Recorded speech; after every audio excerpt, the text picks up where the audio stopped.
Fermez les yeux un instant. Pensez à tout ce que vous désirez savoir dans ce monde. Imaginez qu'Allah, le créateur de tout ce qui existe, a laissé un message, un secret enfoui dans son livre sacré, destiné à ceux qui cherchent véritablement. Dans le Coran, Allah a dit « Et nous avons effectivement facilité le Coran pour la méditation. » Y a-t-il quelqu'un pour réfléchir? Sourate Al-Qamar 54-17. Cette sourate, dont nous parlerons aujourd'hui, contient une clé, un message caché. Mais ce secret, chers frères et sœurs, ne s'ouvre qu'à ceux qui ont un cœur sincère, une âme en quête. Et vous, êtes-vous prêts à plonger dans les profondeurs de la révélation divine pour découvrir ce trésor? Imaginez un berger dans les montagnes, loin de la civilisation. Chaque jour, il mène son troupeau sur les pentes escarpées, se laissant guider par la nature, méditant sur la magnificence de la création autour de lui. Les vastes étendues désertes, l'air frais des cimes et la tranquillité de la montagne sont ses compagnons. La nuit, il contemple les étoiles scintillant dans le ciel, sa pensée flottant dans l'immensité, se perdant dans la grandeur d'Allah. Il récite humblement les paroles d'Allah qu'il connaît par cœur, chaque mot une source de paix dans son cœur solitaire. Un jour, alors qu'il repose près de son troupeau, il ouvre le Coran, comme il le fait chaque soir à la recherche de lumière dans ses moments de solitude. Il tombe sur cette sourate, et en lisant ces versets, une lumière envahit son cœur. Les paroles d'Allah résonnent profondément en lui. Et lorsque mes serviteurs t'interrogent sur moi, alors je suis tout proche, je réponds à l'appel de celui qui me prie quand il me prie. Sourate Al-Baqarah 286. Il s'arrête. Ces mots, simples et puissants, révèlent une vérité qu'il n'avait peut-être pas saisie pleinement jusque-là. Allah est toujours proche. Il n'est pas seulement une entité lointaine dans le ciel, mais une présence immédiate, proche, attentive à chacun de nous. Même dans les coins les plus isolés, même dans la solitude la plus profonde, Allah n'est jamais loin. Pour le berger, cela a un impact profond. Il comprend que le plus grand secret d'Allah, celui qui peut transformer la vie de chaque croyant, est sa proximité. Peu importe combien il se sent isolé dans ces montagnes reculées, il n'est jamais seul. Allah entend son appel, voit ses luttes, connaît ses pensées les plus intimes. Dans la société moderne, nous sommes souvent en quête de proximité. Nous cherchons à être vus, entendus et compris. Nous cherchons à être entourés, à ne pas nous sentir seuls. Mais Allah, par sa miséricorde infinie, nous rappelle qu'il est plus proche de nous que nous ne le pensons. Sa proximité n'est pas une question de distance géographique, mais d'intimité spirituelle. Imaginez-vous, à l'instant même où vous vous tournez vers Allah, il est là, prêt à écouter. Chaque prière, chaque invocation, chaque pensée dirigée vers lui est un appel auquel il répond immédiatement. Pensez à ce que cela signifie pour votre vie quotidienne. Si Allah est si proche, pourquoi avons-nous parfois l'impression d'être seuls dans nos épreuves? Si sa proximité est réelle, qu'est-ce qui vous empêche de lui faire confiance pleinement dans chaque situation? L'une des plus grandes bénédictions de l'islam est la capacité de se tourner vers Allah à tout moment.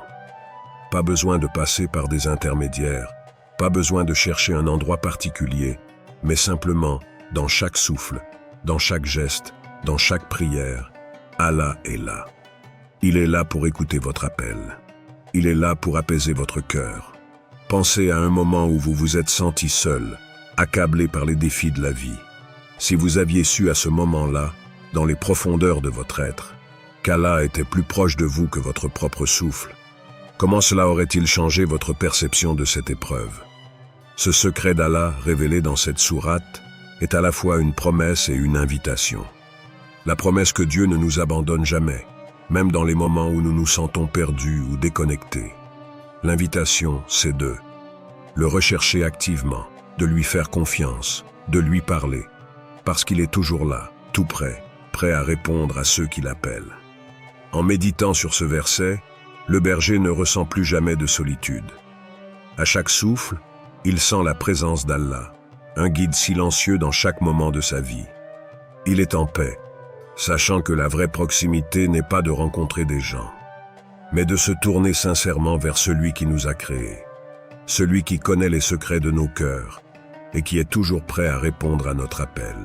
Ce berger réalisa que tout ce qu'il cherchait, tout ce qu'il désirait, était déjà là, dans son cœur, dans sa prière, dans sa relation intime avec Allah. Et vous, avez-vous ressenti cette proximité divine, ce moment où vous savez qu'Allah est plus proche de vous que votre propre souffle? Fermez les yeux et imaginez un ciel étoilé, sans fin, et une terre baignée dans l'obscurité de la nuit. Au milieu de cette obscurité, une lumière éclate, pas une lumière ordinaire, mais une lumière d'une pureté si intense qu'elle illumine non seulement le monde visible, mais aussi l'âme de celui qui la contemple. Dans la sourate An-Nour, Allah révèle un secret qui transcende le temps et l'espace. Allah est la lumière des cieux et de la terre. Sa lumière est semblable à une niche où se trouve une lampe. Sourate An-Nour 24-35. Qu'est-ce que cette lumière? Comment peut-elle être à la fois une métaphore, une réalité divine et un appel à l'éveil spirituel? Un jour, un homme nommé Yassir se trouvait dans l'obscurité la plus totale. Pas celle des nuits sans étoiles, mais celle d'un cœur assombri par les épreuves, les péchés et l'oubli. Chaque jour, il se sentait plus perdu, incapable de trouver un sens à sa vie. Mais une nuit, il tomba sur ce verset. Il ne comprenait pas tout de suite sa signification, mais il était attiré par ces mots comme une flamme attire un papillon. Il lut et relut cette sourate, jusqu'à ce que la métaphore de la niche et de la lampe devienne claire pour lui. La lumière dont parle Allah n'est pas seulement extérieure, elle réside en nous. Elle est le lien entre notre âme et notre Créateur. Pensez-y, cette lampe dans la niche, abritée et protégée, pourrait-elle être le cœur du croyant? Et cette lumière pure, alimentée par une huile divine, pourrait-elle être la foi elle-même? Allah nous rappelle dans un autre verset, ceux qui croient et dont les cœurs se tranquillisent à l'évocation d'Allah. N'est-ce point par l'évocation d'Allah que se tranquillisent les cœurs? Sourate Ar-Ra'd 13-28. Comme Yassir, avez-vous déjà ressenti que même dans les moments les plus sombres, une petite étincelle de foi vous pousse à continuer? Cette lumière est la preuve qu'Allah ne nous abandonne jamais. Elle est là, en nous, prête à éclairer notre chemin si nous choisissons de la protéger et de l'alimenter. Mais la lumière d'Allah n'est pas seulement personnelle. Elle englobe tout ce qui existe. Imaginez que cette lumière divine traverse les galaxies, éclaire les montagnes et descend dans le cœur des croyants. Elle est le lien invisible entre le cosmos et l'homme. Un jour, un érudit mystique a dit « La lumière d'Allah éclaire ce qui est visible, mais elle illumine aussi ce qui est caché. » Ce que nous voyons dans ce monde n'est qu'un reflet limité de cette lumière infinie. Et vous, où est votre lumière? Est-elle abritée dans une niche, protégée par votre foi, ou vacille-t-elle face au vent des doutes et des péchés? Imaginez que chaque action que vous faites dans cette vie, une prière, un acte de charité, un repentir sincère, alimente cette lumière intérieure. Et à chaque péché, à chaque moment d'oubli, cette lumière s'affaiblit. Que choisirez-vous aujourd'hui? Souhaitez-vous ajouter des détails ou passer à la section suivante? Imaginez cette lumière, une lumière pure, éternelle, qui éclaire non seulement le monde extérieur, mais aussi les profondeurs de l'âme. Ce verset n'est pas seulement une métaphore, il est un appel à purifier nos cœurs pour devenir des réceptacles de cette lumière divine. Pensez à une lampe recouverte de poussière. La lumière est là, mais elle est voilée. De la même manière, nos âmes sont souvent voilées par les péchés, les distractions. Et si aujourd'hui, vous commenciez à nettoyer cette lampe pour que la lumière d'Allah brille pleinement dans votre vie? Un autre secret révélé dans cette sourate est le pouvoir du tawakkul, la confiance en Allah. Dans chaque épreuve, chaque difficulté, Allah nous rappelle « Et quiconque place sa confiance en Allah, il lui suffit ». Sourate At-Talaq 65-3. Imaginez une femme qui a tout perdu, sa maison, ses proches, ses espoirs. Elle est seule, accablée par la douleur et la perte. Un jour, dans ces moments de désespoir, elle ouvre le Coran et tombe sur ces mots de la sourate An-Nour. Allah est la lumière des cieux et de la terre. Sa lumière est semblable à une niche où se trouve une lampe. Sourate An-Nour 24-35. Elle lit et réfléchit profondément à ce verset. Les ténèbres qui l'entourent ne sont que temporaires, car la lumière d'Allah est éternelle et inaltérable. Elle décide alors de mettre toute sa confiance en lui, de placer son tawakkul, cette confiance absolue, dans les mains d'Allah, qu'elle croit toujours présente, même dans l'obscurité la plus profonde. Peu de temps après, quelque chose d'inattendu se produit. Des portes s'ouvrent miraculeusement, des solutions qu'elle n'avait jamais imaginées apparaissent. Des opportunités de guérison, de réconciliation et de prospérité se manifestent. Allah, dans sa miséricorde infinie, n'a jamais laissé cette femme seule. Il l'a guidée, la lumière d'Allah éclairant ses pas. Et vous, dans quel domaine de votre vie avez-vous besoin de ce tawakkul? Quels défis, quelles difficultés, quelles chaînes vous tiennent-elles captifs? Peut-être que la santé, les finances, les relations ou même la paix intérieure sont des domaines où vous ressentez un besoin urgent de vous remettre entièrement à Allah. Pensez à cela pendant un instant. Si vous mettiez toute votre confiance en Allah, à quel point seriez-vous libéré des poids de cette vie? Que vous reste-t-il à perdre en lui remettant tout?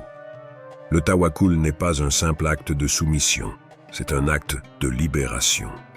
C'est se détacher des illusions de contrôle humain et reconnaître que, dans sa sagesse infinie, Allah sait ce qui est le mieux pour nous, même quand cela échappe à notre compréhension.